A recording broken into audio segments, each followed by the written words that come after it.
Jennifer? What is that about? That doesn't sound good.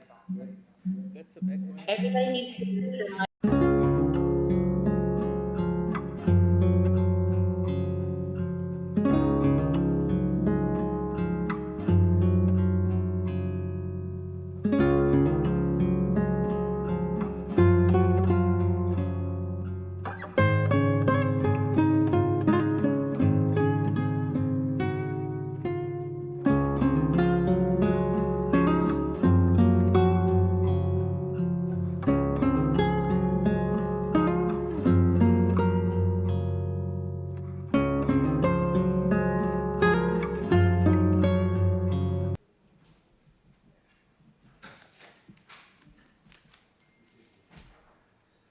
Ask Jennifer to unmute me.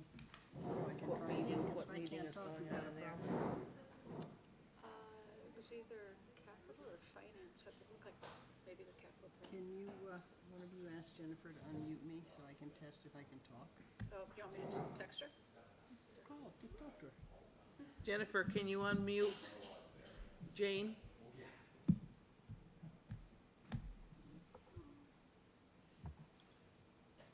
You're unmuted. Hello, testing, testing, okay. Are we going to wait a couple minutes for Amy, or? She's not coming. Oh, she'll be coming on Zoom, right? It's 6 o'clock, let's start, she'll jump in. Okay. I am calling the January 4th meeting of the Hadley Select Board to order. If there's anybody recording this meeting, please let me know. Otherwise, the meeting's being recorded by Hadley Media and the Hadley Select Board office via this Zoom meeting. Hearing no one recording, please note that in the minutes. Okay, we're going to change the agenda slightly and start with the Hadley Business Council formation. Molly, you want to go to that? Sure. Can I just make sure, can everyone hear us?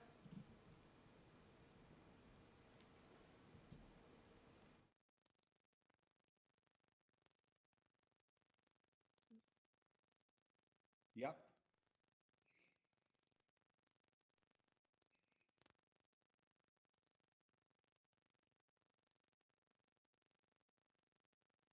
Just wanted to see if we could get this quickly on the agenda. The idea behind the formation of a Hadley Business Council is that it would be an independent group made up of business owners. Kind of the genesis of this was some conversations for several of us who happen to be members of the Amherst Area Chamber, although that's not a requirement, but wanting to have a voice and also act as a sounding board so that when there are various initiatives or changes that the town might be contemplating in terms of policies that would have an impact on the business community, just so that on the town side, we would know that this group existed, so it would be kind of eyes and ears that we could tap into. And primary goal is really to also improve communication with the business community. So through the chamber, as an example, we have the chamber has a great communication mechanism in place to get the word out on different things. So the plastic bag issue being a good one that just came up this past week. So the Board of Health is able to leverage the chamber, and again, that information kind of flowed through us informally. So we're just looking to formalize that. And Kishore, you want to speak to it? Yes. So, Kishore, can you go up to the mic? oh,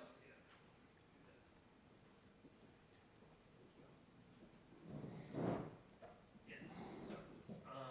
So the 30 some odd years that we've been here, Hadley, especially the commercial zones, changed a lot where things are a little bit more complicated or nuanced as opposed to what they used to be. So communication is one big thing.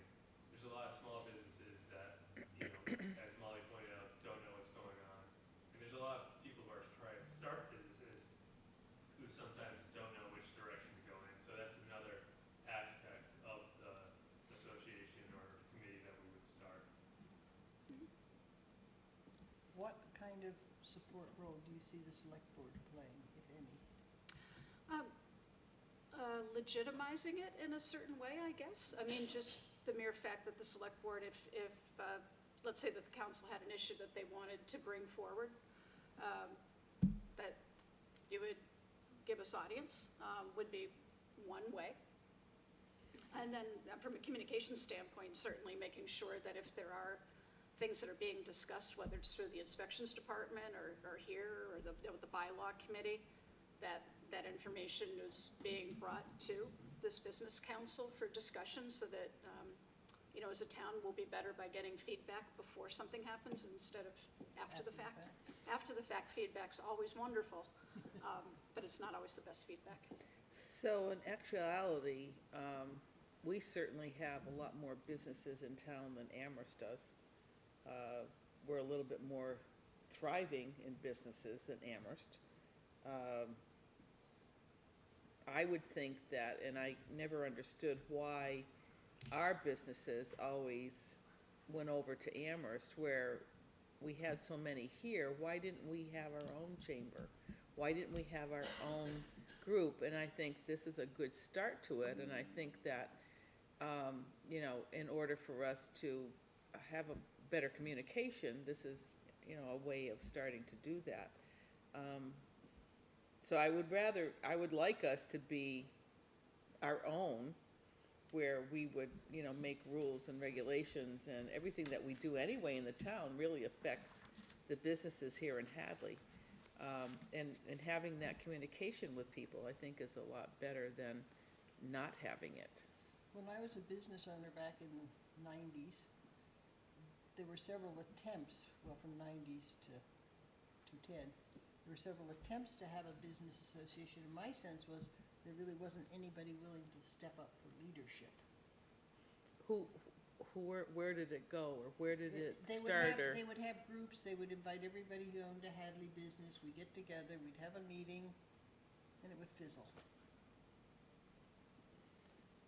From my standpoint, I think things have changed from back then. I think the businesses here, the ones that have been here for a long time, like ours, have grown, and there's some more established businesses that there was. So I don't see that per se being a problem. Good. Right? But,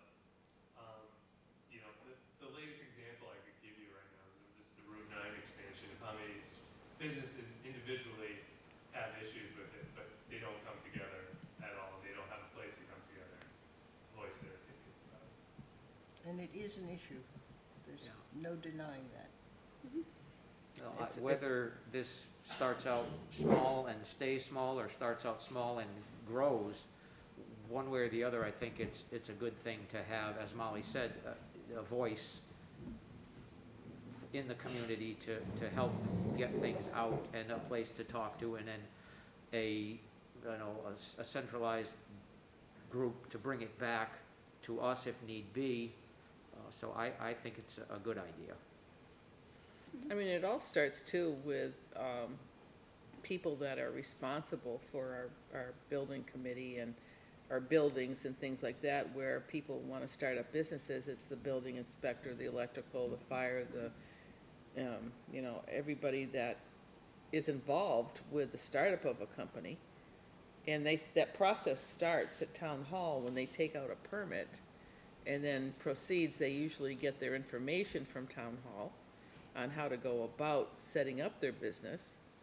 So there might be, an avenue of where we could, tap into them too about how There we is could, Association, yeah. association to do that too.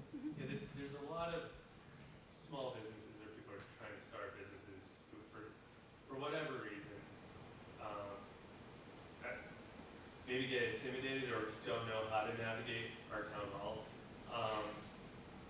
And it's not difficult, but they do need guidance at some points too, which I think that would be another role that this association would play. So who is ahead of your association? We haven't even, decided. yeah. I mean, we're We just haven't done kind of that in the yet. beginning stage and Okay. seeing. We're just, Yeah. it's in talks right now. It's just something that we wanted to bring up to the board to get their thoughts and feedback. I think it's an excellent idea. And to the point of town hall, whether it's business or residential, we need to come up with some kind of a chain of events to help people understand what the processes are if I want to build a house, or if I want to start a business, or whatever. I mean, I used to be, and probably still am, the go-to person, other than town hall, for advice on how to do that kind of stuff, because I've been doing it for such a long time.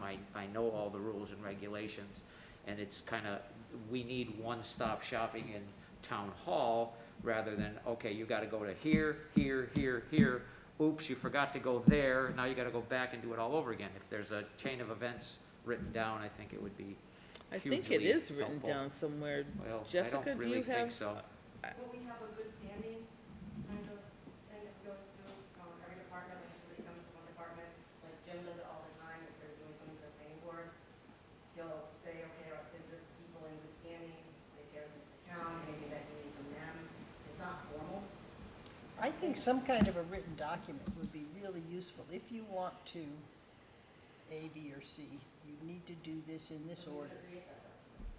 Who's gonna create the document, and there's gonna be about 20 different variations of that document. Exactly, it would have variations, it would be a if this, then that sort of thing, but I think it would be well appreciated and encourage businesses to not be overwhelmed. Well, those are the types of things that, Yes. again, Yeah, I our mean- group could kind of noodle on it, do that off to the side, and then maybe come to the town with a proposal on those types of things. And I guess the only other thing I just wanted to say is, just to comment that Joyce made, that this is not in any way intended to supplant or separate from the Amherst Area Chamber.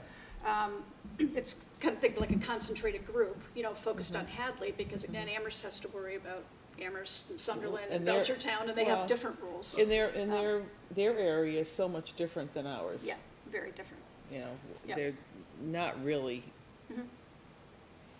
what we have to entail on our Route 9. They have nothing of that nature of what we're dealing with. But, the Chamber's been a very good friend in terms of wanting to help with that communication. So again, I think, Yes. we're looking to work with Claudia to leverage that, because it already exists, so. And Keisha's on the board too. But it would be mostly Hadley centric. Yeah. And most of the issues that, that I consider myself are regarding Hadley, and what's going on. So, Well, you're not going anywhere. apparently not. Especially if it's during construction time, Monday to Friday. Yeah. Yeah. Do you think that there are other people who would just readily follow you to start this, that are already members of the Amherst Chamber? Is there a core group you can say, but we can get going, In Hadley. In Hadley, of Hadley people? not yet. Okay, I can tell you that. If you're talking beyond 2 or 3 people, I haven't started reaching out that hard yet until this was established. But I know that there's some people who would be interested in it and would like to have that communication. And we'd like to get kind of a representative sample of different verticals. Businesses. Yeah. So people from the, the agricultural community, one group, at least somebody from there in particular always jumps out, small, large. So that, I think that would be our next step.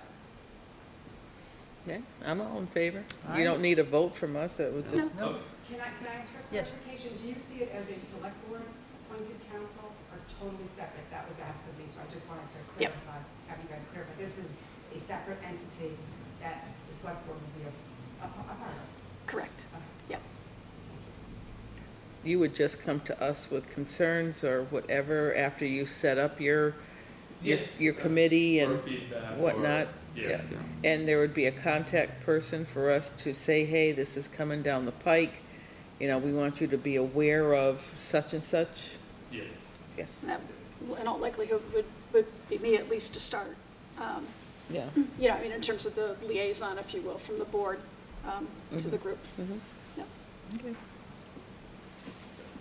thank you very much. So, Yeah, good luck. great. Thank you. Yes, Thanks for Get coming. Get your lasso out. Yeah, well, I'm sure there's a lot of people that are interested in hopefully seeing this tonight might perk some interest. Hopefully. gotcha. If not, you go banging on their doors. I will. I've done that in the past. All right, thank you very much. Maybe. All right, now we'll go back to public comments. Are there any public comments tonight? Anyone in the audience, raise your hand. There's definitely, I know there is. Chris is here. Okay, Chris, unmute yourself, please. Chris who? Sibley. Sibley. Hi there. My name is Christina Sibley. This is my husband, John. We are at 3 Birch Meadow Drive. And we joined into the planning board meeting last night to bring up the fact that we were hoping to get our road taken over by the town for maintenance. And there was a good discussion about what we can do to get that rolling. And we were wondering if there was anything else we should follow with the select board. Any suggestions or comments or anything as far as that goes? Well, I think, we can't have that discussion tonight because it's a bigger discussion than what we could talk about, but my idea would be that it needs to go first through the DPW and see what needs to get done on the end of it, of the people that own the development on Birch Meadow. And then let us know what they need to do. If I can.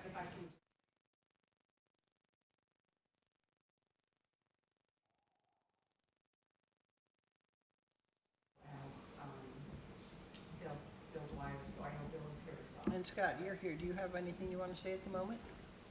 But this shouldn't be up for discussion on comments. Right. This should True, be we shouldn't be on- this should be All right, an agenda. we should put it on next month's. Sit down, next Scott. time's Right? agenda. Am I wrong? Oh, no, I was just putting Oh, Scott I'm got up, sorry. and I was like, sit down. Good Go exercise. through the procedural aspect of it. Legal has set some guidelines. Bill has. And we haven't seen those yet. Nope. So I would like to put that off till the next meeting. One thing, they asked for suggestions, so I know I sent them to you to put a placeholder on the warrant. Has that happened? Yep. Okay, so that's, That was done when I reached out to okay, town so council. after that, then we just gotta follow the procedures to get the Okay. road accepted. All right, And put it on Thank for you the very much. next agenda we'll be on next week, 2 weeks. The 18th. 16. All right, Or thank you. 14 or 18. 18, 18. yeah. Any other public comments? Consent agenda. We have warrants, AP 2325, AP 2326, AP 23265, AP 23265, those two are the same. AP 2327, AP 2327V.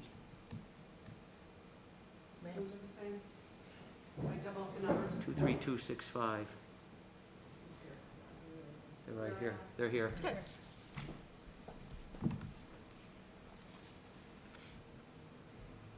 AP 23265 you have? Yes, twice. Okay, so you have AP 2325. Yes. AP 2326. Yes, AP 23265. yes. AP 2327V. AP 2327. Okay, we just have one of them listed twice. Yeah. Okay, my apologies. Motion to approve? Second? Roll call vote, please, Jennifer. Roll call vote, Nevin Smith, Yes? Chungalo, Yes? Parsons, Yes. Iser, Yes, And Keegan. Yes? Yes. thank you. All right. New business, the recycle grant, and I see that Kathy Nelson is here. Kathy? Hi. Okay, yeah, so I'm here to report to you guys about the Recycling Dividends Program grant that I've applied for the town 2 years in a row now. So far, Carolyn, have we gotten this year's? I know we were awarded 1410. Have we actually received the money yet? Do you know? I can check on that, Kathy. Okay. All right. So far we've received $2,100 from this program. The way it works is it's through Massachusetts Department of Environmental Protection, and basically it's a program to encourage municipalities to do all sorts of recycling related things. And the way the money that you receive is determined based on the different criteria. You accumulate points for different items, and that's how and based on the population of the town, or the number of people served by the municipal solid waste program, which for us is our transfer station. So far, we've received $2,100. I guess you have the record in front of you. 1,540 of that we have used to purchase Earth Machine backyard compost bins. We're buying them from Northampton DPW 10 at a time for $54.60 a piece, which is a really good price. They're like well over $100 retail. And then one of the ways that we got points, we got 2 points because we are selling them to Hadley residents for $25 a piece. So far we've purchased 25 bins from Northampton and sold 20 of them. And that's about it. That's what we're doing with the money. There's some discussion, somebody on the Hadley Climate Change Committee, well, the committee we're working on a compost promotion program in the town. Catalina is the person who brought this up, and she's applied for some grant money from the Cultural Council to have someone design and make a big banner that she wants us to put up at the transfer station, which I think is a great idea. Anything we can do to promote composting. We don't know yet if the Cultural Council is going to give her the grant money that she applied for. If they don't, then maybe we can use some of this grant money for that banner. That's a kind of wait and see. I like having it for these compost bins because they're selling pretty much as soon as we just got 10 more. When was it? About 2 weeks ago. And I've already sold 5 of them. So they're probably going to go pretty fast. Eventually, I think it would be nice if we could set up our own account with the company that Northampton gets them from, but so far we've had trouble. They don't call us back. We've tried to set up an account with them, but we've had trouble doing that. So for now, we're just buying them 10 at a time from Northampton. When they place an order, they do it for 20 and we get 10 and they get 10. Any questions? No, I think good it's work. great. Thanks for what you're doing, Kathy. Okay, you're welcome. All right, Jessica, you're up. Early voting, opt out or opt in? Okay. So in-person early voting started back in 2016. It was really successful. People loved it, but it was pretty much only in person. Obviously, COVID hit. We all got whacked with that one. So the state expanded it to by mail as well. So the Voters Act has changed everything now, where the select board has to vote in. They have to opt out of early voting by mail, but you have to opt in to early voting in person, which kind of doesn't make a lot of sense, but that's what they're making us do. And the elections I'm talking to you about today are not the state and federal elections, because initially only state and federal elections you could do the in-person voting, but the state is expanding it to all elections. So it'll be our annual town election and our special elections. So that's the only thing I'm speaking of. And every time you make this vote, it has to be done for each particular election. You can't do a blanket and say, okay, we're gonna do it this way the whole time.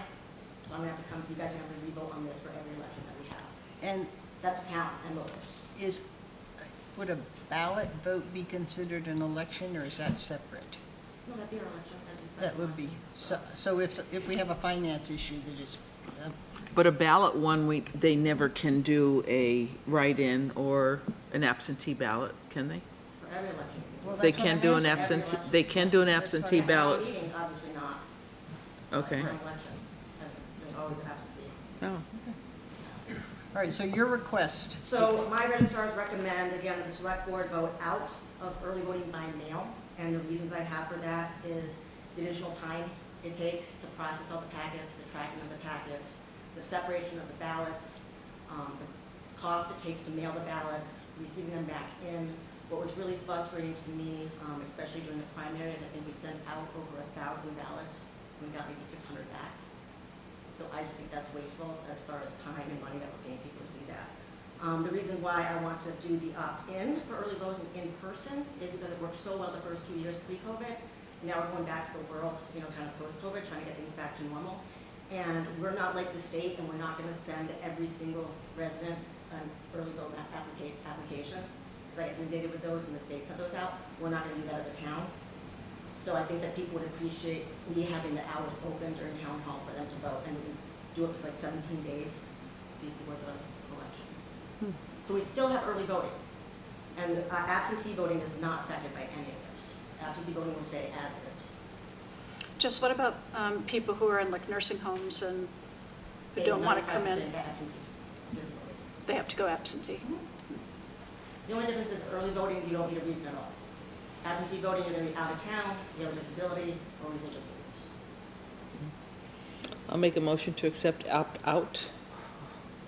I'll second for discussion, but I have some questions from a constituent. All right. Okay, so it's about the mail-in voting part of it. Given the current rise in COVID, RSV flu, keep mail in so that people don't have to come into town hall, let alone the clerk's cramped office. And these are just things that were written to me via email. As Molly said, what about people confined to nursing homes or others with mobility issues? What if you're out of town? So you've got that with the absentee ballot, and the same thing with the nursing home or mobility issues. The state allowed COVID as a reason to apply for an absentee ballot. Okay. So, To apply, do they have to come in person to your office? In person, early voting, no application, they come in and vote, that's it. If it's by Absentee, mail, by mail? for early voting and absentee, they have to submit an application. For early voting, it's every single election, whereas an absentee ballot can cover all the elections. So if somebody doesn't want to come into your office, there's a form online they can get and send to you? Absentee. Perfect. okay, there's one last question, or a multitude of questions that relate to one issue. Who are the Board of Registrars? Are their meetings taped by Hadley Media? Are they a public entity? Was there discussion of this change public, and is it available to be posted on Hadley Media? No, the only meetings with the registrars I have is after elections to certify UCAVA votes and all of that. A few of my registrars were been out of town, but I can give you the list and the names if you'd like. Okay, and their meetings obviously aren't taped by Hadley Media? No, I just have minutes. Okay. So And you, again, that's after state elections. And the only other time we meet is if there was a questioning on somebody's residency, and thank God we haven't had any of those. Just, do you need an answer tonight? Or if we wanted to, I'm just thinking there might be other people who are just finding out about My it. recommendation is on how I think the election would run most smoothly. Just doing 1,000 extra absentee early ballots adds like 130 extra hours Mhm. in my office. If you take into account each one to process, it's probably 7 to 10 minutes from start to finish. But again, people forget that we have absentee. We've always had absentee. Mhm. That's always a vote by mail option. and you said COVID is a valid The state said, yep, reason for that. disability, can't come in. Yeah. I'm just wondering if it's good to get the information out, and then maybe we could just vote it at the next meeting, just in case there's additional public comment about it. 45 days prior to the election. And when does that? I'm sorry, how many, When Jess? does the clock, 45 days. when does the clock run out on that? Okay. So, We got, May 3rd, May the election's May 15th. 17th or 16th. Yeah, so So 40 days. End of 45 days March. prior to that. Okay, so if we do it, vote on it the next meeting, Yes. then it's We no got plenty problem? of time for you. I mean, but there's still gonna be an early voting option. Yeah. Yeah. Yeah. Well, I think what Molly said is valid, that let's see if there's anybody that comes out to really have a concern about this so that we can talk about it. And And it may just be more educational, again, like you're saying, reminding people that we're not taking, Anything away from them? not anything substantial away. Right. Right. And I think a lot of people appreciated the in-person voting in my office, and it's not in Mike Graham's office, we have voting booths set up in the hallway. Well, I think the main thing, the difference in terms of the early voting by mail is the saving of the cost. And it's the Instead of time- doing a time. blanket thing, anyone who wishes can do it. But we're not gonna send out a blanket ballot to everybody in You can say, town. yes, we're doing it, or no, we're not. Right. If you say we're only doing it in Right, person, that's what people we're have to apply talking for about. absentee ballot. Right. Right. So with the whole thing with federal and state elections, that they would send us the packets, pretty much pre-made. The only thing we have to add is ballots. They're not gonna do that for a local election, so there's a time doing that, and again, tracking. When ballots don't get returned, when there's mistakes made on them, I have to resend a second ballot out. So again, I think a lot of people appreciate the in-person voting more than the early voting. And So if we vote on it in 2 weeks, it's not going to impact anything, and I was actually supposed to be on the agenda in 2 weeks, but I accidentally got put on this. okay, so, Well, there you have it. The plan came together. So, but again, that's my recommendation. All right, Okay. thank you very much, and we'll Thanks, see you Jess. in 2 weeks, and you can say it all again. I guess I'll take away my motion. Oh, that's right. That's, You- there's a it was actually motion made and he seconded, so you're gonna have to, Oh, so we, Second? I will unsecond my second. yep, All right. Are you taking yours out? I guess so. All right. The hell. Town Administrator, goal achievements and performance evaluation. So I'm gonna refer you to the documents, that there's a lot of documents under this part. Jane has asked me to go over these and read these and add, I want to elaborate a little bit on it, but I'm going to walk you through which document you're going to be opening up, all right? So if you go to the final letter to select board, when I put final on all these, doesn't mean that I'm done, but this was my final draft. So the final letter to the select board, do you see that? Yeah. And I'll read that. Dear Select Board members, thank you for this opportunity to share with you my achievements to date and goals for '23 and beyond. Some of these goals will cascade into following years due to the complexity of funding and staffing needed to accomplish them. As you are aware, I'm completing my 3rd year as town administrator. Although this is the first year I've been formally asked to present this information, I did include a copy of my town administrator's letter that was presented in the budget book in February of 2022, which reflects last year's goals in a more general presentation. So that is, the second document is the TA budget letter. So I won't go into detail on that, but a lot of what was accomplished without a formal presentation of my goals is highlighted there. That was put in that budget book. Since I began in September of 2020, my efforts have focused on understanding the uniqueness of Hadley and adapting my experience in municipal management and financial planning to best serve the town as your administrator.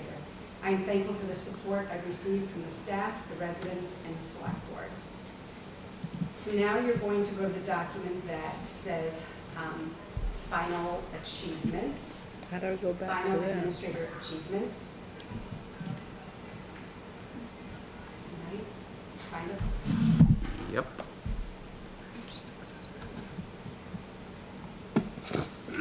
oops, Thanks. you're welcome. Okay. And this was from September 2020 to December 31st, 2022. And the first area of focus is town departments. And this is, as you can see, is in bullet form. That's how I do best in explaining things, but I will, when I feel it's necessary, I'll elaborate a little bit more. But my achievement with the town departments is identifying unique skill sets and work experience in employees and utilize those assets to benefit operations and efficiency. This approach has maximized potential and enhanced the quality and accuracy of financial reporting and preparation. Worked closely with the former and present DPW director to identify critical program and infrastructure failures, prioritize projects, and identify funding needs and source. And I think if you look at the last 2 years at our meetings, the ability to go out on the field with Scott as he identifies issues, we have worked really well together to prioritize and bring those that are most critical to town meeting for funding. There's also times where we're dealing with infrastructure failure or problems that will go out together. And again, even if it's finding a source that we need right now to fund something to deal with that. Directed the practice of a work order system for building maintenance to track workload. There really was anything in place to see Gary's workload and what his future needs are going to be. That has been put in place so that there's a documentation of how much work he's getting at those, how many calls he's getting to respond. I work closely with the Board of Health to transition from outsourcing health inspections to hiring a health inspector. Some of you know that when I first started, we were outsourcing for health inspections, and that was only for about 100 inspections a year. As you know, we do a lot more than that, and right now we have a really good health inspector as an employee, and one of my goals will be to increasing that as well. Assisted in the final launch of the Perning software for the Board of Health. Assisted the Conservation Commission in hiring an agent. But you will see, Shira will be retiring. Assisted the ZBA to help clarify responsibilities and guidelines for meetings and to research educational resources. And there was a whole period of time when I first got here, relocating the offices to make it more accessible for the public, moving buildings downstairs, moving the town administrator, and inspections, Jennifer's position upstairs, a little bit more privacy for the town administrator, not right there as you walked in. Human resources and labor relations. I have an open door policy for all employees, no matter whether it's department heads or staff. Regular presence in the buildings outside of the town hall. I've initiated progressive discipline and successfully facilitated 2 department heads separation agreements that took a great deal of work, and I felt those that went really well for the town as well as for the employee. Negotiated transition of hiring and promotion to fill those management vacancies. I think one of the things that has been a concern of mine is identifying points of failures with different departments. So I use this example, if one of our department heads won $5 million and decided to walk off the job tomorrow, we truly have points of failure when they're not here, when they're out on sick time. So if you see in my budget request the past couple of years, it's trying to get more support staff in there so that when someone's critical management position is out, someone can step in and do some of those tasks. I'm continuing to encourage all departments to cross-train when possible. I'm always trying to reach out to area towns to research interest in sharing part-time positions. I tried that with accounting when we were looking at hiring somebody in-house versus having outsourcing accounting. And then conservation, when we had that sudden departure, I reached out to other towns who also had part-time conservations and trying to combine those, which we will continue to do now that we do have a resignation. And with the assistance of the HR manager, negotiated 3 collective bargaining contracts in a relatively short period of time. Directed the HR manager to submit a grant application for a compensation classification and succession plan. Funding was approved. We developed the RFQ and advertised, and we have a next step pending. I'll keep you updated on that. Financially, continue to meet at least bi-weekly with the assessor, the collector, the treasurer to review financial statuses of the town, review revenues and expenses to date and other related matters.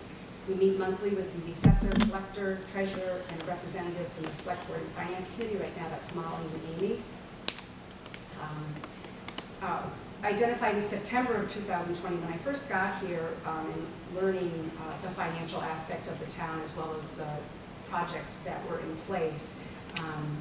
just to we identified the unfinished projects that were approved at town meetings but were never completed.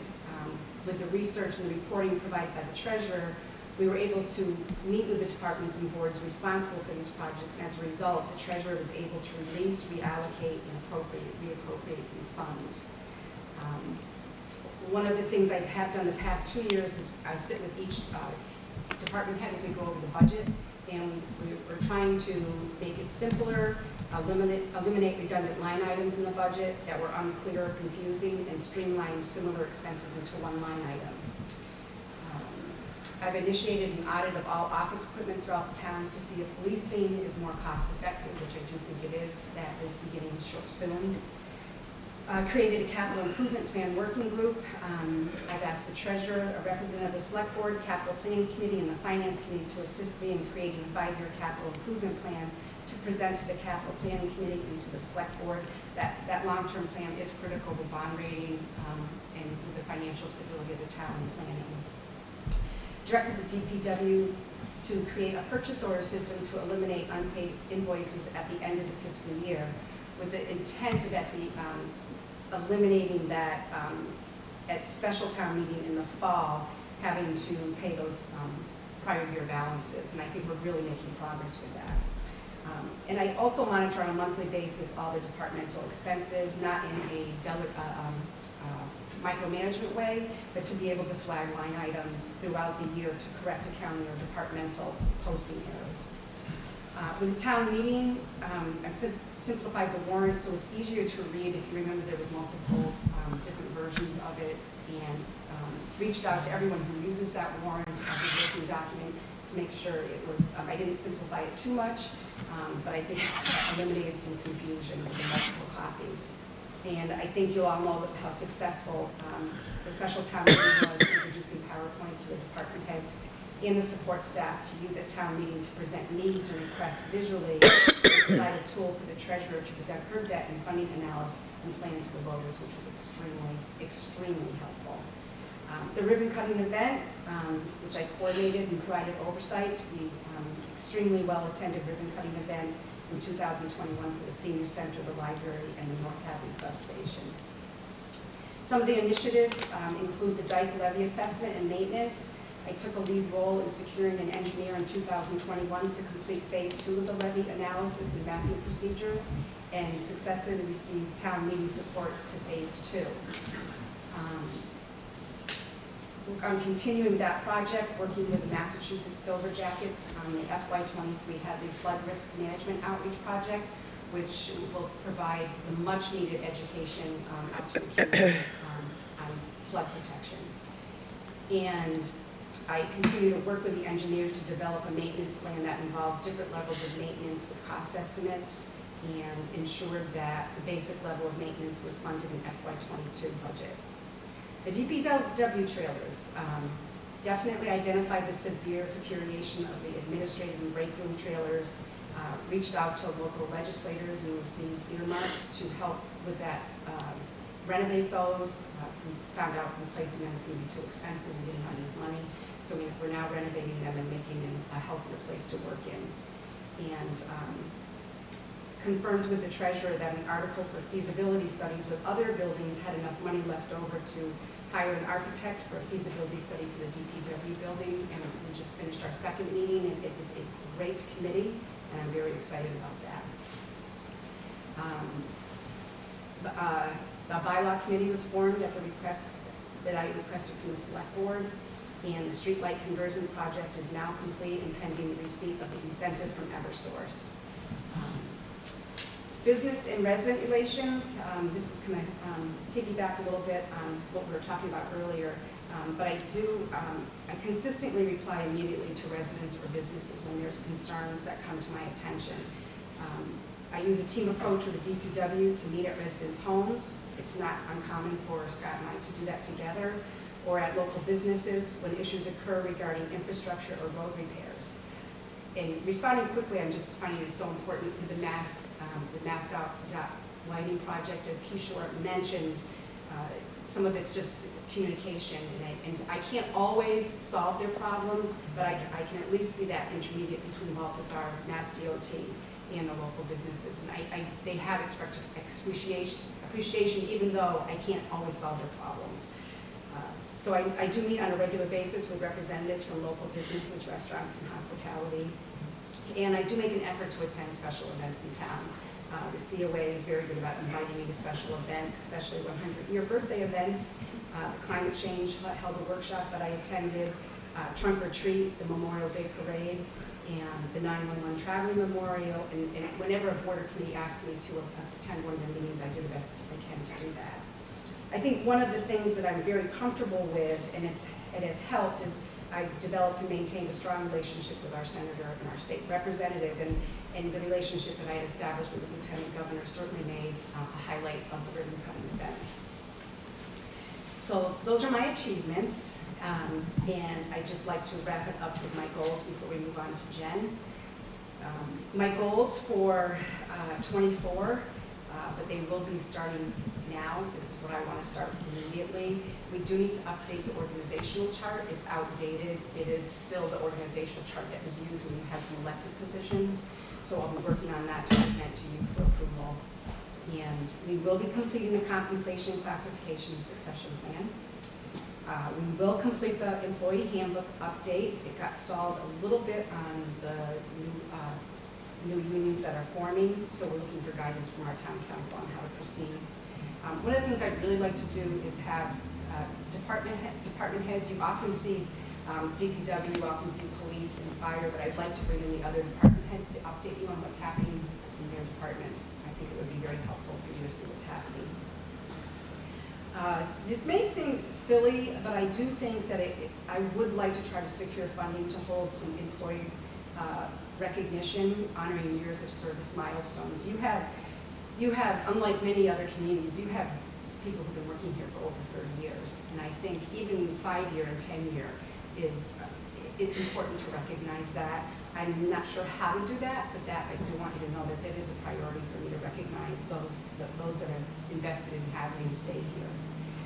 I would like to reevaluate IT services, custodial, and accounting. I have some suggestions on there on how that might be done with IT, and also looking at intermunicipal agreements with other towns for accounting, and either other areas that we need, such as building inspection, where we could use more assistance with that. I want to look at the pros and cons and present those pros and cons to you regarding in-house versus outsourcing, and let you be able to make that decision, but I want to get all the information to you. I would like to, I feel like the retirement with our conservation agent has made this more critical and something to look at sooner, is to work with conservation planning and ZBA to look at what would be the best position to have in Hadley. And I do see the use of a land use coordinator. I think we should look at that, whether it's a land use coordinator, whether it's a planner, but we have a need to have a position to help both of those departments. The boards and committees and volunteers, I'd like to update the volunteer handbook. When new committees are formed, I think it's important that we provide a purpose, a scope of work, and an end date. And definitely work with Jen to do an ethics and open meeting law training to all of the elected and appointed officials. I want to take more of an effort to submit press releases as needed when we have vacancies, not just do it on the website, but to actually do articles. I think hosting a virtual open house for boards and committees to entice new volunteers would be helpful, as well as creating a citizens resource guide with descriptions of each board and committee and volunteer roles. I put in here a succession plan for the planning board, and I referred you back to that collaboration to work with those 3 departments. That is one of my biggest concerns. There's so much knowledge there, and if any of those board members won $5 million and left, we'd be in big trouble. I'd go with them. I don't know where I go. I will continue to support the Climate Change Committee to pursue green community designation. Financially, definitely a priority is to review the water and sewer rates and recommend appropriate adjustments if needed. If you remember, David Nixon had a State of Hadley report. I would like to take the time to focus on that and update that. It was very helpful. And absolutely look at other areas for central purchasing. I do think there's cost savings involved in doing that. I want to develop and work with the finance team to develop and prepare a long-term financial forecast for our budgets and revenue. I will continue to manage town finances in a fiscally prudent manner that strikes a proper balance between the funding of important town services and affordability for taxpayers. I would say that is the primary goal of that finance team as well as the finance committee. I know as the select board as well. It's probably on a weekly, sometimes daily basis that I am working with businesses that are impacted by Route 9. And so you will, I know Randy has seen me out there in my vest, and I will continue to do that. I would like to continue to be a sounding board and provide encouragement to businesses regarding the plastic reduction bylaw. IT and technology, I would like to review the IT management operations and investigate the need or potential for staff and shared resources with other entities. Excuse that typo that I just saw. And it's really important that we switch the town's domain from .org to .gov and ensure we still have some employees that are using Gmail and things like that, and we shouldn't be doing that. I would like to bring back all of you using a Chromebook. I think it's the best for the town. If you're using a Chromebook, you're not your own personal devices. It's tinier. You're not going to like them as much as your own laptops, but I do think that's important, so I will be pursuing that. And continue to work with Chief Spakenable to finalize the timeline for the completion of the fiber to municipal buildings. Town buildings and space needs and opportunities. Facilitate, intercede if necessary. I am concerned that we need to get that Goodwin Library off, get that bid document out and work with the architecture to finalize that. I would like to evaluate present and future space needs for Town Hall, pursue opportunities within the Town Hall and other town-owned properties that need to be created and figure out. We are going to see a growth in the need for staff, but we have absolutely nowhere to put additional staff. Investigate long-term opportunities for office and meeting space, including town-owned space or acquiring private real estate, preferably in the town center. Remember, this is additional years. This is not next year. I'm not going to be proposing that. This is very dear to my heart. I would like to pursue funding sources to paint the town hall and replace the windows. It grieves me when I pull into that building and I don't see a beautiful white building, that gorgeous picture of the 315-year event. So that is what I have for you. And do you have any questions or any clarifications in anything that I presented? Thank you for what you've done. Too many goals. That's a lot. It's a lot of goals. So I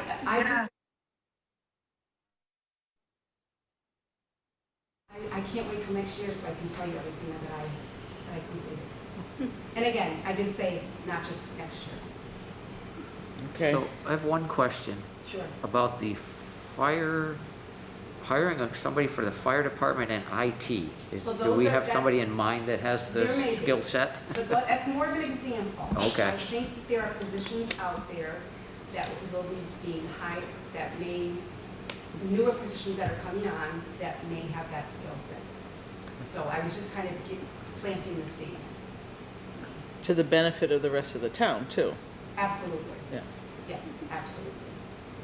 So, and thank you for, you've obviously put a lot of work into that going back, you know, for your entire tenure, you know, with everything that you've done. So I know that took a lot of time to put that together too. But I do want to just kind of leverage off of what Joyce said when she said too many goals. I think what I envision seeing would be like 4, 5 kind of overarching goals.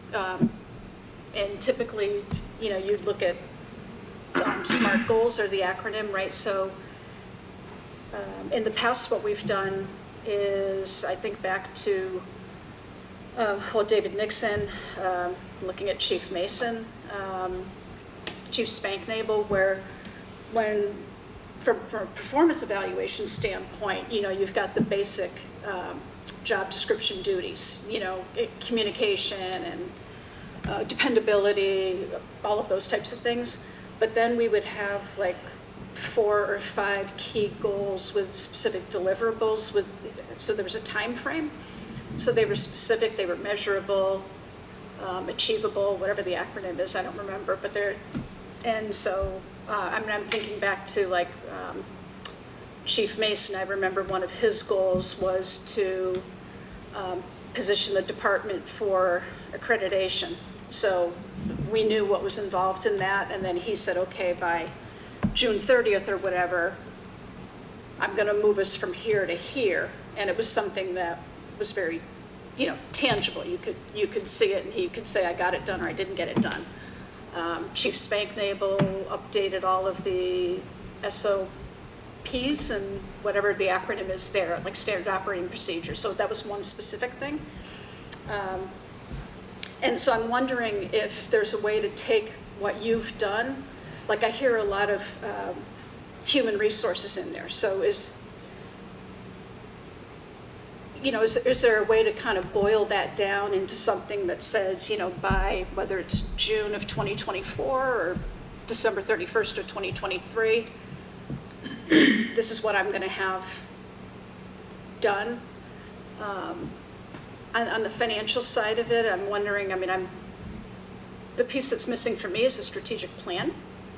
You've got a bunch of elements of a strategic plan in there, and I'm wondering if maybe we could bring that up to, having that pulled together with IT and some of these other things being part of it. Am I making any sense? I'm prattling here. No, I kind of agree. I really like how you've already laid this out. I think there's an element of specificity in here that I can honestly appreciate, because you have taken the time to go in, not just create bullet points, but create bullet points within bullet points. So I think, in my opinion, this is actually very measurable.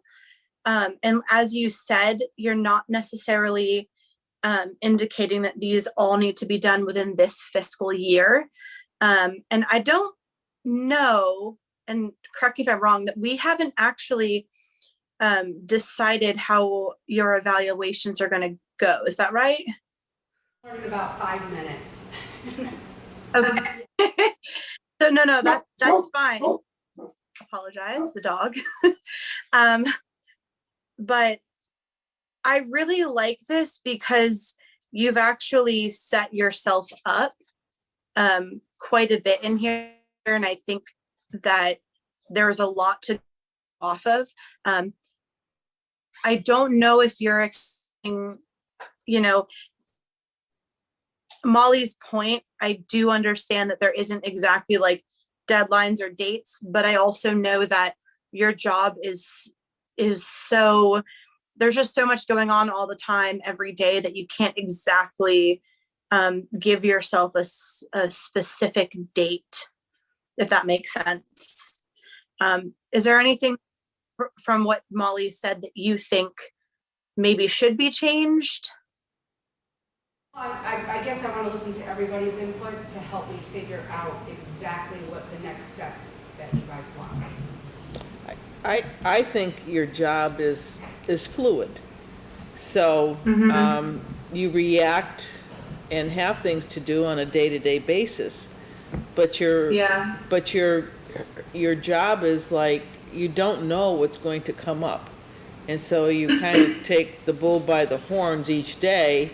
You have a goal of what you want to do each day to start a process on some of these goals, which I can see, but then something else comes up. So, and that may lead to you doing another goal where you hadn't started yet, but it ends up being that. So, a lot of these things will turn into that over the next year or whatever, that they'll get done, because as far as I'm concerned, you've done a lot in your 3 years that you've done here, and what you've had to do, and jumped in on every occasion in getting things done. And I appreciate that, and I know you're a go-getter. and that you do a lot to bring things together, which shows in what you've accomplished in just a 3-year term and matter. So, you know. Like I almost don't want you to put in, you know, deadlines on each things, because you can end up setting yourself up, you know, for failure that way, where, to Joyce's point, you might do something on your list that had like a later finish date while you're trying to complete something that had an earlier finish date. And I don't want us to get so obsessed with dates and timelines that it affects the way you're able to do your job. One of the things that might be useful is you have a huge list. Everybody agrees you're ambitious, if nothing else. Perhaps to prioritize that and say, these are really critical to get done for the town sooner than later. Everything needs to be done. There's a sub thing that you don't see here. Okay. I do prioritize things Okay. so that, But, if you want to but see sharing that might be. Yeah, and that does it to, I don't know if it was Joyce or A's, to your point, it changes from day to day. It does, My of course. priorities can get switched in a heartbeat. Right. Yeah. Yeah, I own a business that runs similar to the way your job, and you go in the morning and you say, I want to do this, this, and this, and you end up doing that, and that, because the phone rings, or Scott calls, or something happens. So I appreciate that it's really hard to nail down when this stuff is exactly going to get done, as has been previously said, but because there are so many things, I do agree that it would be good for us to see some kind of priority list from you. All right. Jen, do you want to tell us? And we'll what help your you with plan that. is? Yeah, we're happy. We'll to- help you with your priorities if we have to. I mean, we're more than happy to be there for you to see whatever else you might need for us to do. Well, we're here to work together, Yeah. right? Right. I think it's always great too, we could organize your goals by like HR, financial, community, kind of have some subsections, just to keep it organized. All right, so Jen, you helped put this together. Tell us what you got. I did, so this was actually taken from other towns who have also done these same things, so the kind of the procedure is Carolyn Way got her goals and her kind of self-evaluation on what she's done, but then the next step would be you all filling out an evaluation of her. We attached a copy of one that Carolyn also looked over and thought was fitting. A lot of other towns used it, we pulled it just from the MMA site, so. And then kind of gather that feedback. I found a 360 review, we could have some of the different department heads, Scott and Mike and the people that work with Carolyn day to day, get their feedback, and compile it all together, and then meet back. And I thought that, I mean, we talked about this evaluation you and I did several months ago about it being important. I mean, we see what you do for us and whatever, but we don't always see, I mean, we have a feeling or we have a gist of what you do with other departments or whatever, but I think it's good for us to know their feedback, and we talked about that too, that's part of the evaluation process of when you're the administrator of a town and you work with all of the departments. It's good to get their feedback, and I think that's important too, that we all work together, and not that they're evaluating you, because they're not, they're just giving us some feedback on how you have responded to them. Well, they're helpful for me. I've done it Yeah. in the past with employees. Mhm. It's helpful for me, because I can get caught up on the day-to-day operations, and and if I don't hear from a department for a while, like I purposely went and met with the COA staff to say what's going on of all the departments. You don't hear from them a lot, and I said, no, we need to hear more from you, and so it is important for that, and we're still working on 360, and I tweak it a little bit because I also want to find out what the employee, what are their 5-year plans. I kind of combine two things at the same time, so. Mhm. we'll do that. So a couple questions I had.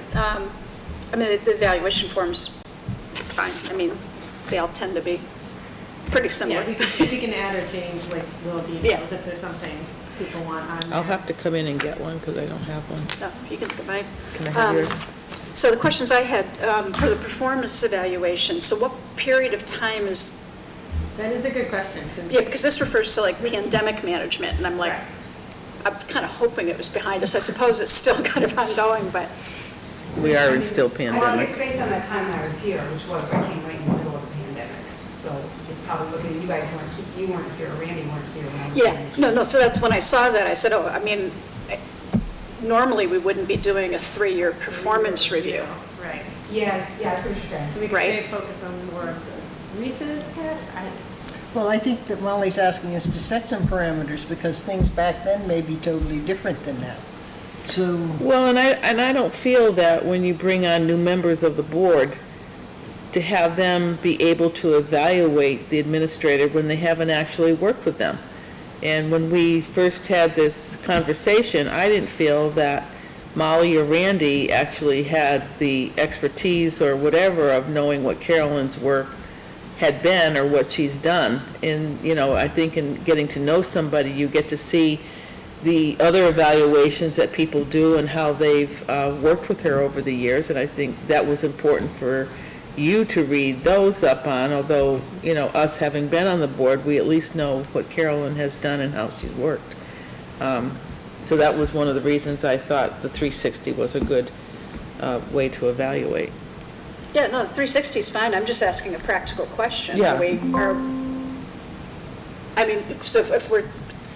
So what's our I've timeline? never seen a 3-year performance review for, thank you. I mean, it's just unusual, so, I mean,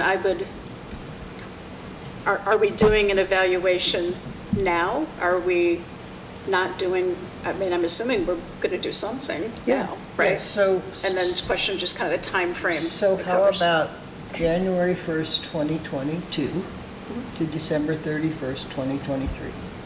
That's 2022. 7 months of your time on the board, which is more than half of a year. And it's the most current 360 period we have. Does that make sense? Works for me. Okay. So that How are about, the other, are they done by like fiscal year or are they done by the calendar year? I just wanted By to, the fiscal year? yeah, doing fiscal year, or it depends on when their contract was. which would be by It's October. just fitting year, timing because but- I'll be negotiating my contract probably within a month or two. Right. For July So 1st. then we Right. could kind of get on the contract year. Right. Right. And do it yearly. So it would be actually due like July 1st? Is that what we're saying? No, I think we're doing the performance review as soon as possible. Right, sooner Oh, than Right. that, Yeah. by a lot. Because we want to have it done before we even start talking contract, Okay. right? So that Carolyn's got feedback and, And we both don't want it to directions. run into town meeting preparations. We just started. and then just the other question on here, it says, the select board will establish goals for the upcoming fiscal year. Yeah, a lot of the towns had it where you also would come up with a few goals, kind of add or kind of complement her goals, because you want to make sure that what you want getting done is also getting done. Right, so are we doing, So That or no? if so, we should have a agenda item where we have a conversation of goals we want for the town. I think that would be good, because, you know, again, some of what Carolyn laid out tonight, I mean, there may be other things, like we've talked Right. about early on, about communication, where there's some Right. threads of that, but other elements that aren't in there right now that maybe we want to get it on there, Well, you know. do we want that on 2 weeks' agenda or in 4 weeks for our discussion? I didn't pay attention. What did you say? I didn't- Do we want that in 2 weeks or 4 weeks to put on the agenda for the select board to have that discussion? Yeah, what do we have so far for the next meeting? It seems to be filling up. It's coming up. Yeah, I can't imagine we'd be doing it on the 18th, maybe Yeah. the one after that. Let's go February, first meeting in February. Because then it'll be helpful, because now, I mean, because obviously that was a lot tonight, so then we can take what Carolyn's already done. And say, yeah, this one's, I really like this one, I want to, Yeah, and again, kind of either condense it or right. Collaborate with you on them. elaborate. All right, so on the first February meeting, the select board would like to have a And by that- discussion by of that their meeting, goals. I can update the review too. Right. Kind of pull out some of that pandemic stuff. and Okay. tighten that up. So one of the questions I had was, it looks like department heads are going to be encouraged, at which level of employee, do you say, no, we don't want your input on this? I mean, ideally, it'd be good to get all levels, because Carolyn does interact with everyone all the time. So, I mean, the department heads are the focus, that's who she works one-on-one with the most, and there are a lot of them. But we could also open it up to some others if we wanted to. When I've done it before, it's been a representative sample.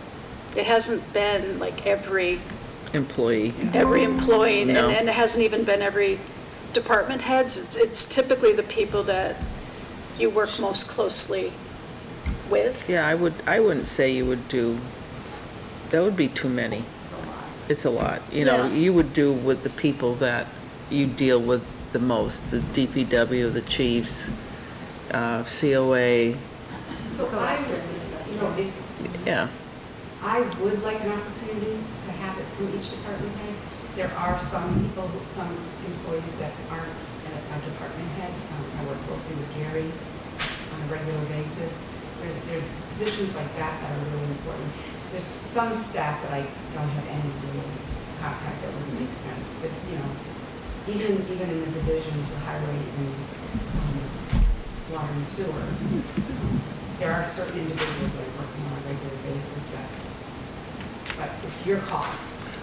Well, and I think most department heads, if they know that you interact with their staff on a regular basis, it kind of behooves them to get the feedback from their staff to say, hey, I'm doing this for Carolyn, you know, do you have any input?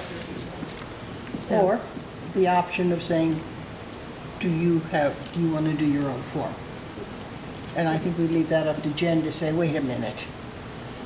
Enough is enough. 75 of them will say enough's enough. Yeah. I don't mind compiling, Yeah. a few more, just so that we have. Well, and I think you actually should, be the one to, you have a handle on those things. I think it should really, that's your job. You can go out and solicit.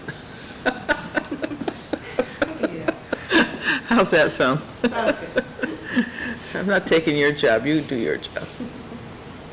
The one thing I would say at the bottom of this procedure page, it does say that everything would be considered work products and couldn't be publicly released. That was pulled from other towns, but then Dan actually brought to my attention that in the past you have actually publicized all of your individual ones just for transparency and to make sure that, everything was kind of above board. So I would probably take that out. We did it two ways. I went back through my old folders because trying to get the cobwebs off. We did a composite a couple of times where the chair took the individual board members' feedback and put it into one scoring grid. And that's what was public. And then there was 1 year where each board member, it all went into board docs individually, every comment that everybody had made. We didn't always have board docs, I'll say that much, since I've been Yeah. on the board, Paper. Yeah, and actually the one that was individual was all Yeah, paper and it it was went all into the paper. minutes with their, yeah. Yeah, Yeah. yeah. Been on too long. Okay. All right. So, where do we go from here? So by the February meeting, at that meeting, you'll talk goals, we'll have updated sheets, we'll have a good 360, and I'll even compile a list of who we're planning on soliciting. You're going to wait a month before you start soliciting? I'd like to already have started. Yeah, get started. It's good. Okay. So, and with the other form, we can start on our own as select board members. So presumably we'd have all the feedback would be in February, in the month of February, right? Okay. Yeah, because I'd like you to have the input from 360 when we're doing that, so. Yeah. I can keep, yeah, and we can keep them up to date, updated. I can even forward you the form for the 360 that was settled over. Yep, sounds good. Thank you, Carolyn. Thank you, Jen.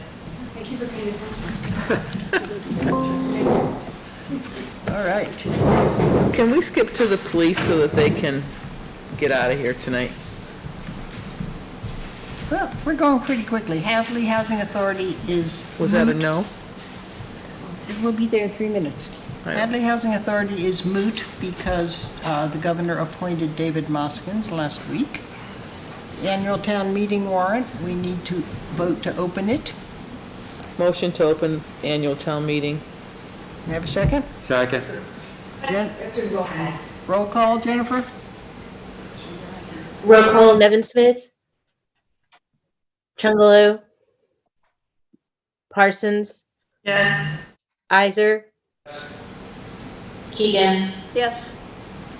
Thank you. Okay. Shyla's resignation letter. You have all seen. Move to accept May I have a second? Second? with regrets. With regrets, definitely. So with regrets, and she has stated in here that she would be willing to work as much as she can to help with the changeover or whatever we're Per gonna call diem. it. And do we need to do anything about that, or? I wanted you to have that, and if you want to put that in the motion to. So moved.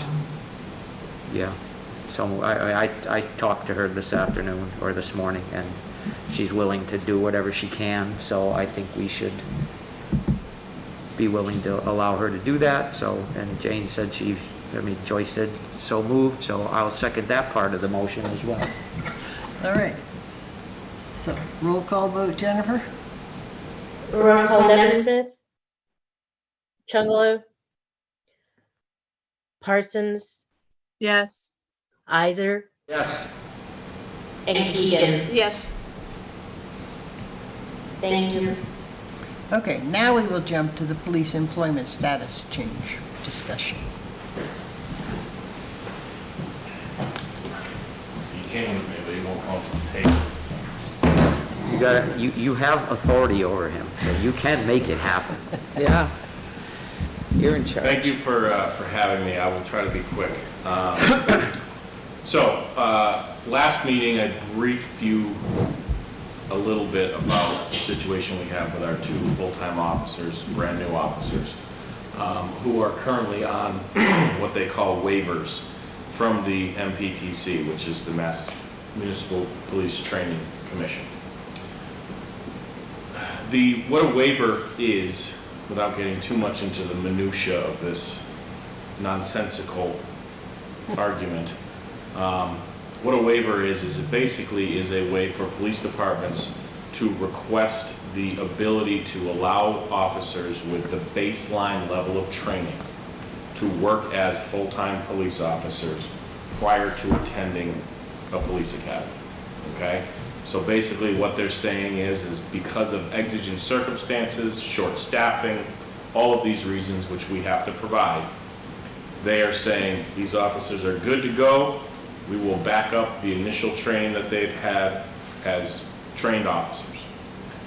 Now, because of the reform bill, there are now two different ways to become trained as full-time police officers. One of them is the full-time police academy, which both of these individuals were set to go to.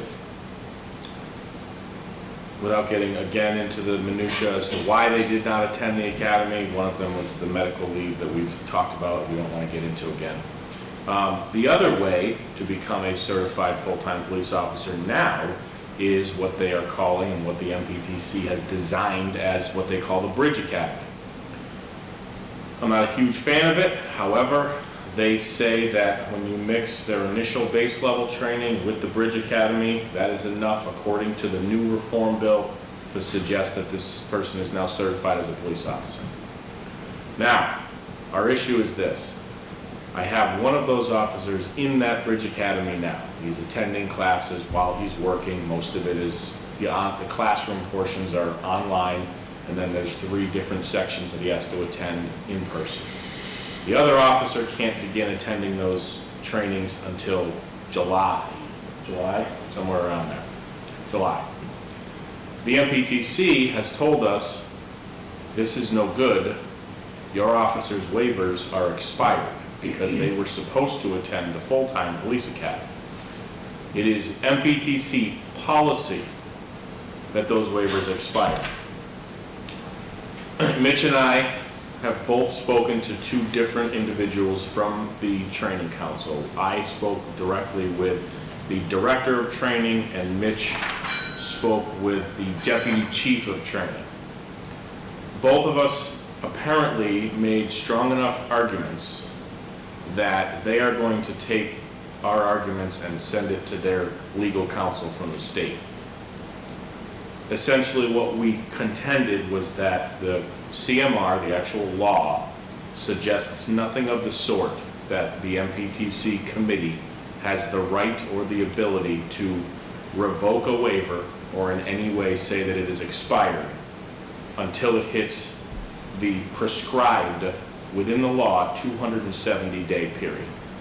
Neither one of those officers' waivers on that 270 days expires for another few months. So at minimum, it just buys us some time. What I am here before, I'm going to stop explaining that because it gets even more confusing and I'll probably lose my temper. So, what I am here before the board tonight to ask you is this. We have not gotten an answer from their legal department yet. They are likely going to come back and tell us one of two things. One of the things is going to be, you've made a strong argument, your waivers will continue until their regular 270-day expiration. We have a whole other speed bump that we're going to try to cross and try to actually extend one of the waivers if they say that, but we're not going to say that too loud just yet. Or they may come back and say to us, we don't care, this is our policy, we're allowed to make these policies and promulgate these rules, they're expired. If that happens, that means that by the letter of the law, we cannot call these two officers full-time police officers. That is literally the change that we will have to make. They will still be certified in any of their actions on duty as police officers by the same MPTC, so long as we call them part-time officers and actually demote them to part-time status. That's how crazy this is. It is literally a title change. They are so new on in their careers that this isn't going to affect their retirement status or anything like that because it's such a short period of time. But we will have to change their status, and we will have to change the way that we offer them shifts. They will lose their shifts, and ultimately, for the first month, because of the way the schedule is set up, we'll be okay because we're heavy on staffing. But after that, in the coming months, technically those shifts will have to be offered out to our full-time staff first. And then we can give them back to these officers so that they can continue to get their health insurance and be regularly scheduled for their 20 plus hours a week or whatever it says, 20 plus hours a week.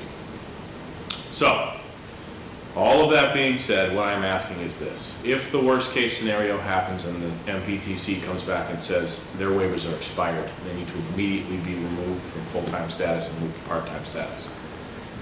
We can't wait 2 weeks. If they come back tomorrow and say that, I can't have them working shifts for 2 weeks.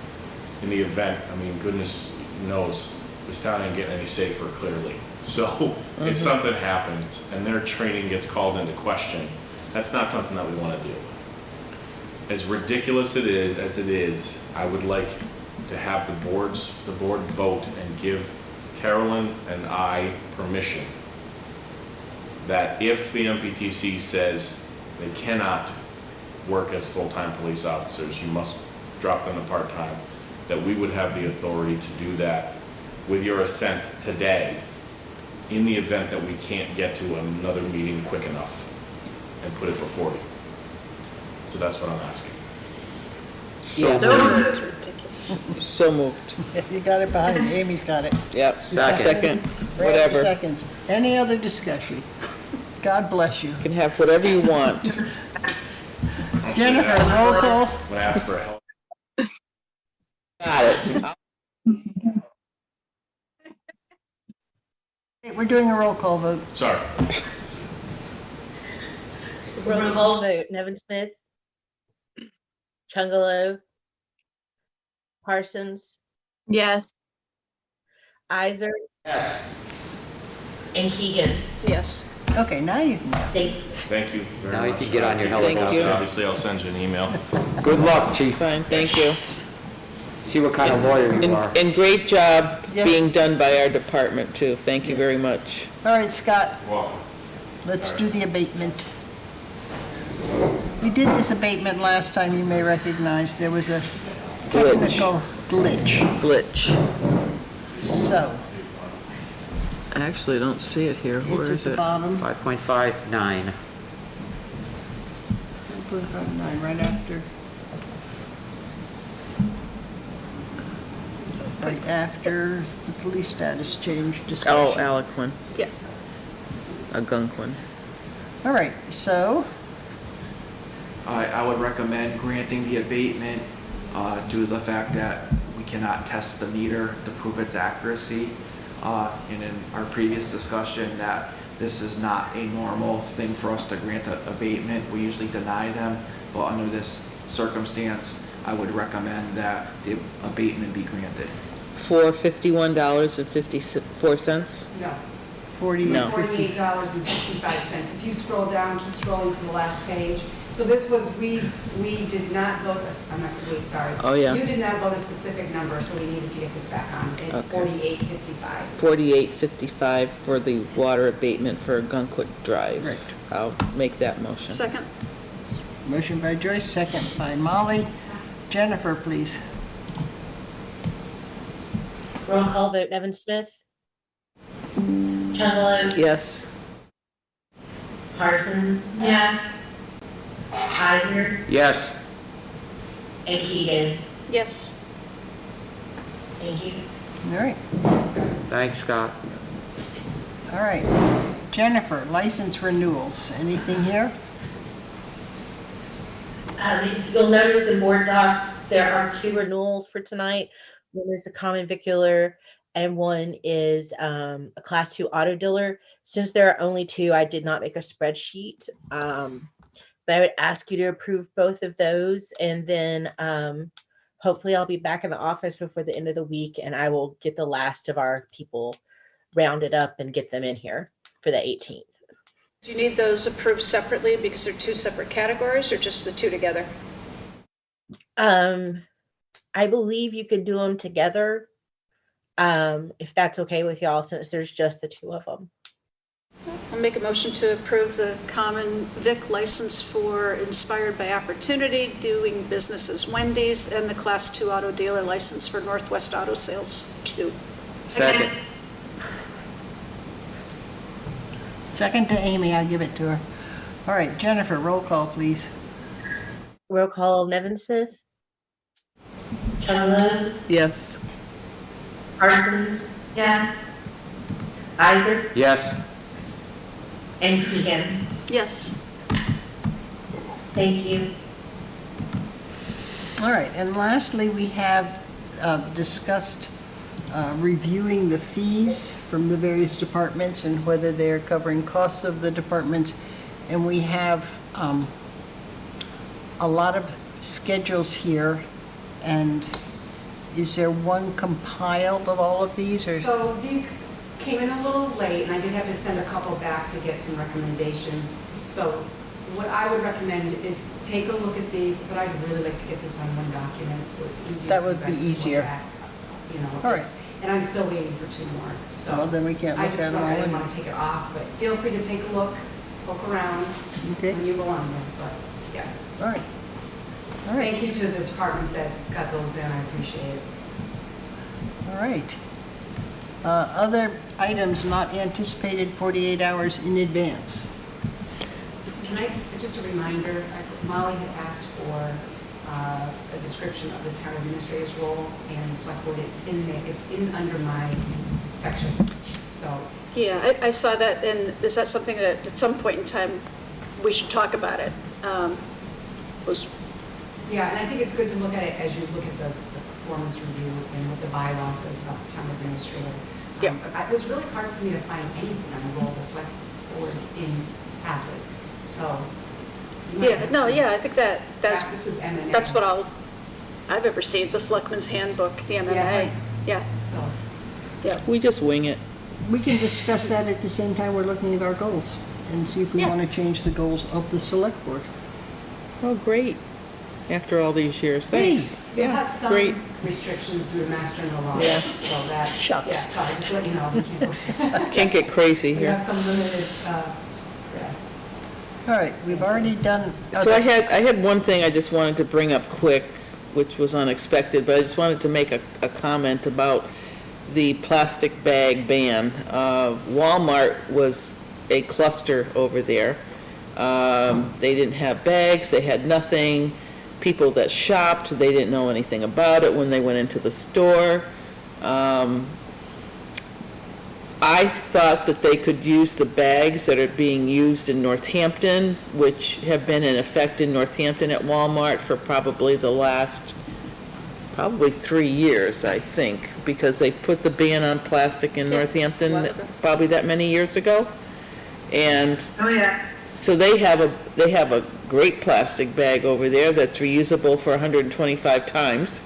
But over here, they don't. They have nothing but those, I gotta watch my mouth, paper bags, which rip, Yeah. which are just disgusting. And they're gonna just go out and be thrown, and now you're gonna have paper bags all over the place, never mind plastic bags. So they're no good. So just an FYI to whoever is doing this plastic stuff, that it's not working. Well, So- there's always an adjustment period for people to get used to it. And Walmart was out of bags long before January 1st, because I had several people call me and say, I tried to shop at Walmart and they had no bags. Nor did Oh, they were out 2 days after Christmas.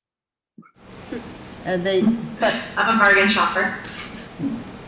So, yeah, different, so, Yeah. next Monday at 7 o'clock at the Senior Center, there will be an open meeting, which will also be a Zoom meeting, where the Board of Health, the Climate Change Committee, and yours truly will be here to have people ask questions, to explain the law, to explain the various specifics of the law, and to talk about the form for abatement. Some smaller businesses who have already purchased their supplies for 6 months, a year, whatever, and they include things that are forbidden, so to speak, will be given exemptions if they have documentation. We don't want to damage any business. Larger businesses should have planned ahead that they had no bags at all. Yeah. I find very interesting. It's not like they went into the system, they just were unprepared. Yeah, Stop and Shop was fully stocked with paper bags. Right. Yeah. And ready with Yeah. signs up saying, starting, bring your own bag. Yeah. So, anyway, that meeting will be Monday Okay. here at 7 o'clock for Okay. anyone who is interested, and please spread the word. It's also Zoom. Also on Zoom. Okay, perfect. That fell right into that, didn't it? Yes.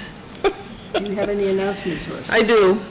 So, the ending of 2022, we certainly did have more than our share of people passing last year. So, we've had a lot of condolences all of last year, and I still have these that will be the ending to last year. I'm hoping that this year will be a lot healthier for people.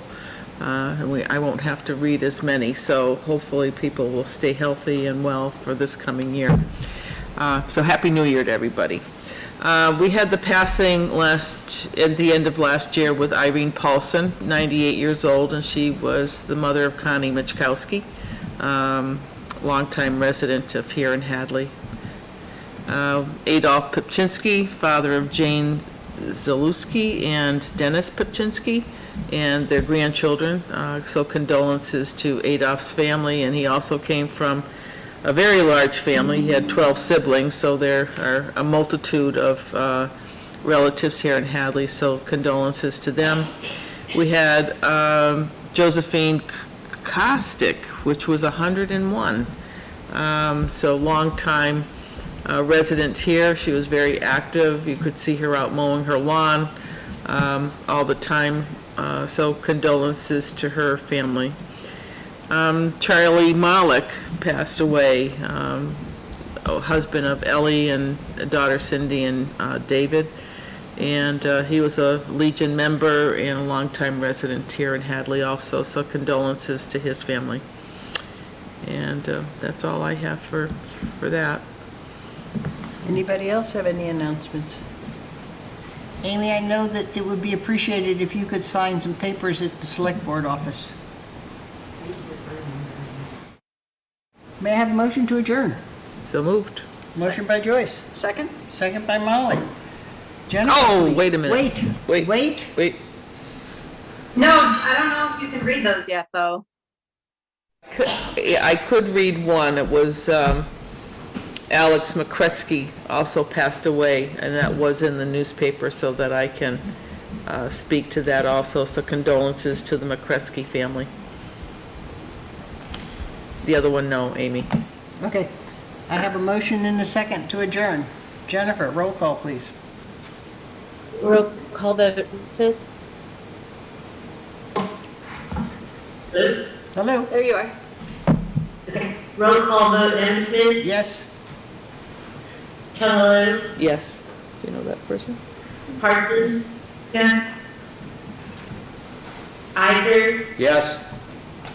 And Keegan? Yes. Thank you all. All right. Thank Thank you you. all. Good night, everybody. Good night. Good night. Happy New Year Stay to all. strong.